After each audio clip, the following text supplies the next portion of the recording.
Hello.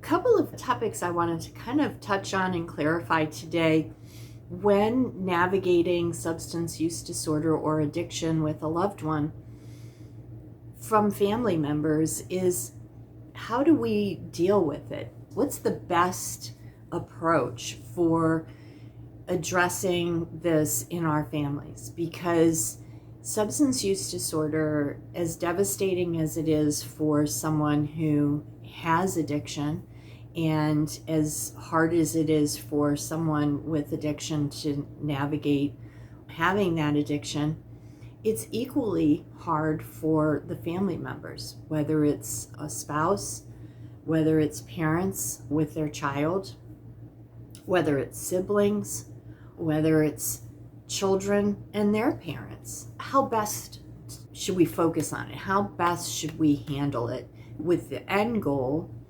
hopefully inspiring somebody to actually go into treatment or stop using, or in some ways stop creating these kinds of issues and problems in the family. So I get this question quite a bit when I'm working with families and family members, and I also ask the question as I navigated addiction in my family. And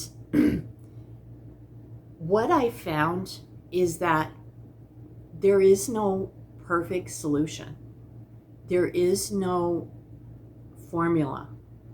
There is no do this and do that and you'll have a positive outcome. We try many different approaches to try to help our loved one to be convinced to stop using. And some approaches work with some individuals and other approaches work with others. And sometimes the reality of the situation is that we are powerless. No approach that we use works permanently or sometimes at all. And I hate to be the bearer of bad news. I wish that I could say, if you do this, this is what the outcome will be, and it will be positive. If you do that, but that would be misleading and dishonest of me to say that. Let's talk about a couple of those approaches. The first is what they call enabling approach. This is where you have someone who has an addiction and you're trying every which way you can. Your heart is in the right place.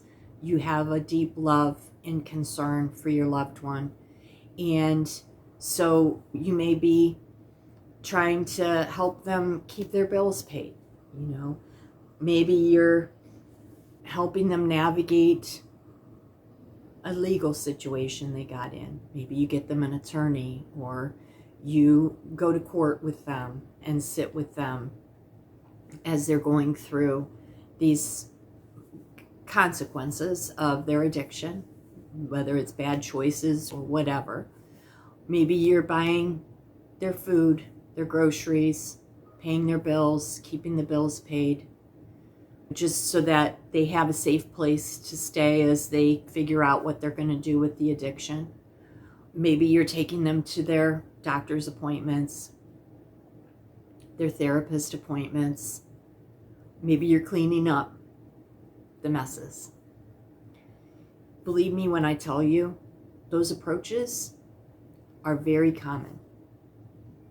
They're very, very common, especially in early recovery or early addiction. Let's face it, we love this person. And that is what a good parent or a good loved one does. When they love someone, they want to take care of them and help them. Some people call that enabling. And, that's said with a negative connotation.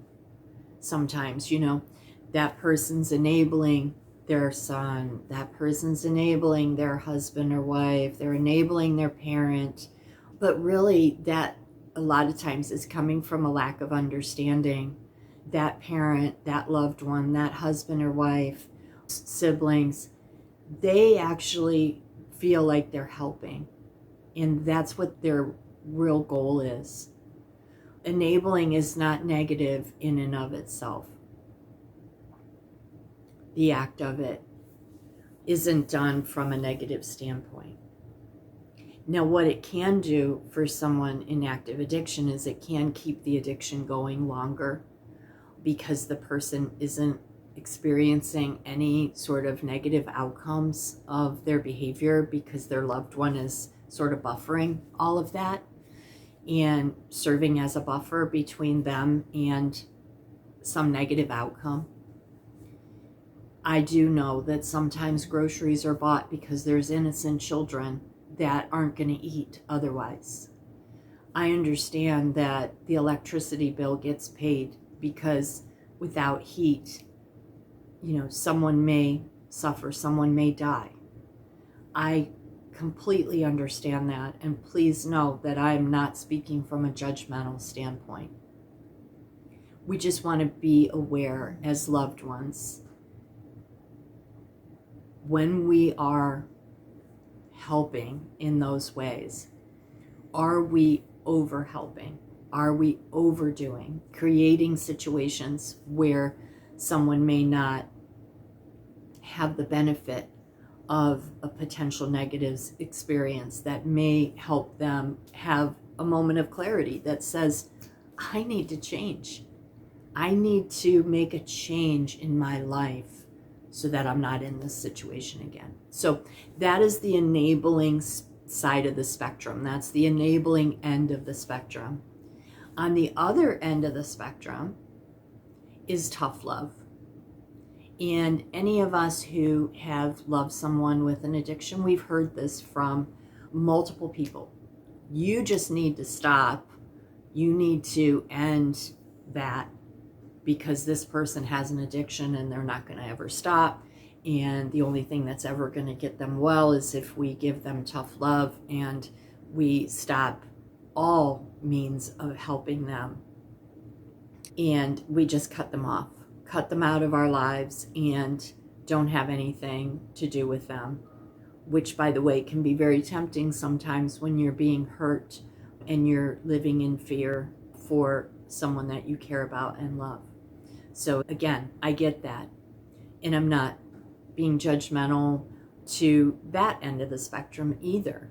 If someone is trying those tactics and being successful and that's working for them, so be it. I'm just trying to help you to see both ends of that spectrum. Just like anything in life, the extreme ends of any spectrum don't tend to be successful, don't tend to be sustainable, don't tend to work very well. And like most areas of life, we want to try to find that middle ground. So in my experience in 30 years of working with individuals with addictions, as well as living with and loving others that have addictions, I would always give advice and direction and guidance around trying to find that middle ground. If you're navigating substance use disorder, addiction in your family system with someone that you love, my suggestion would be to help as you're able, help as it is beneficial for your loved one with an addiction. If there's children involved, we need to help with those children and grandchildren. They are the innocent bystanders. They're the innocent victims of substance use disorder. So we do want to try to help as much as we can. I would advise not giving cash to a parent and saying, here, go buy the groceries, because again, that addiction's in control. And chances are they're not going to use that money to buy groceries for those kids or for themselves.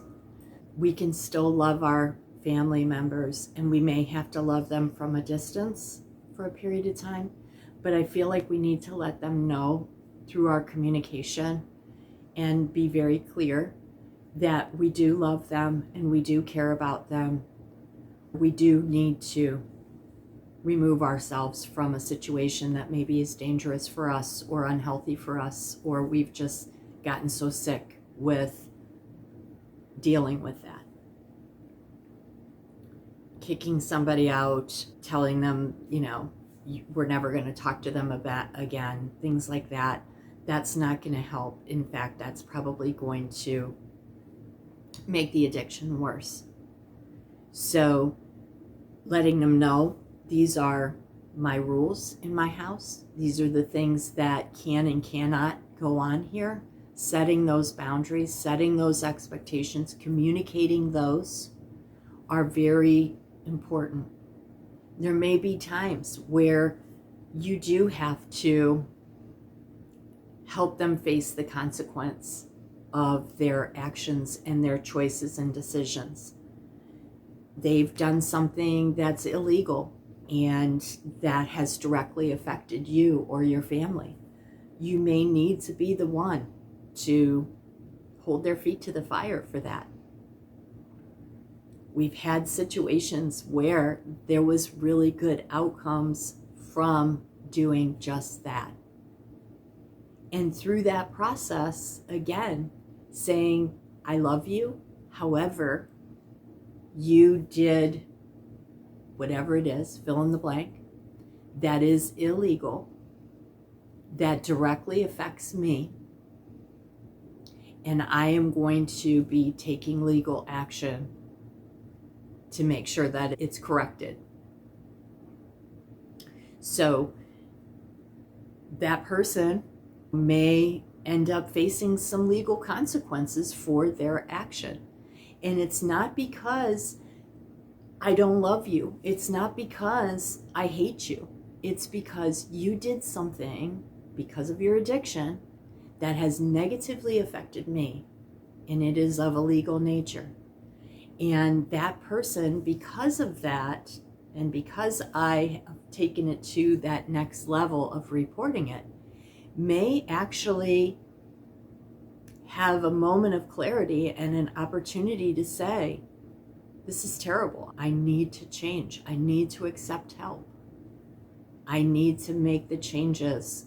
I need to stop doing this to my family and my friends. So tough love is at one end of the spectrum. Enabling is at the other end of the spectrum. We want to find balance between those two. And then we want to pray. I don't want to discount the power of something greater than us in helping us to navigate this. Because at the end of the day, between enabling and tough love, and even coming to that healthy balance and trying to do everything right, we will have some individuals who will find recovery and will turn their lives around, and you will get your loved one back. And they will be not only who they were, but better than they ever were. And then you will have situations where no matter how you tried to navigate this, you may lose that person that you love. And that, unfortunately, is a potential for addiction. This is a deadly disease, and it does take hundreds of thousands of lives in this country. So that is a potential outcome. And I'm not going to sugarcoat that. But there's also a good chance, if we navigate things with a balanced, logical approach, we may just experience the miracle of recovery and the success of family recovery. Thank you so much. If you stayed till the end of this video, I really appreciate you being here. I'm very passionate about recovery and the miracle that it brings to individuals and families. If you haven't already, please subscribe to my channel. I thank you and have a great day.